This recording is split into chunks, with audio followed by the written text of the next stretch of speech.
So what's happening here is that they're building a new housing development, and part of that development involves the building of a new access road, and as you can see we've got a river to span, so we've got to build a bridge. Part of the planning process, and part of that process will be to consider all forms of contamination and risk, and one of those contaminants is UXO, unexploded ordnance. So the first thing they have done is a UXO risk assessment for the site, and they'll go to a company like Fellows, and we'll produce a full risk assessment for the site, and we look into the World War II history, bombing history, World War I, or any military activity that's taken place in the area, and then from that we'll recommend some sort of mitigation. So a UXO risk assessment's been done for this site. It's been deemed a medium risk site because of its location. A lot of factories around here producing various things for the war effort, so it was a target for the Luftwaffe. For that reason, it was deemed a at-risk site. So the mitigation that we're putting in now is we're carrying out a what's called a magnetometer probe test, intrusively surveying what will be the piling positions for the new bridge. Fellows were one of the first commercial companies to be doing this type of UXO risk management work. Started back in the early 90s when this was still a fledgling sort of industry for dealing with this sort of risk. So we've got over 20 years experience in the field. Our guys are all ex-military within the office, backroom staff, and the guys out on the ground holding top-level EOD qualifications, all with operational experience.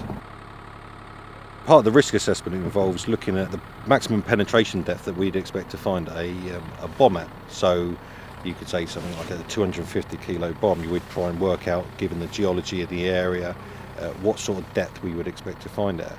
Now, the depths that we're talking about are beyond what we call a non-intrusive survey could detect. So that would be a guy walking around the surface with a metal detector.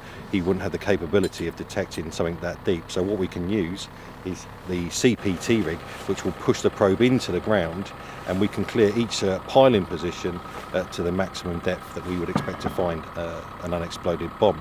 And also, not so much on this site because it's undeveloped land, but when you're talking in central London on previously developed ground, we've got what's called made ground. So there's various contaminants already within that first, say, 1 or 2 meters plus that again would interfere with magnetometer equipment.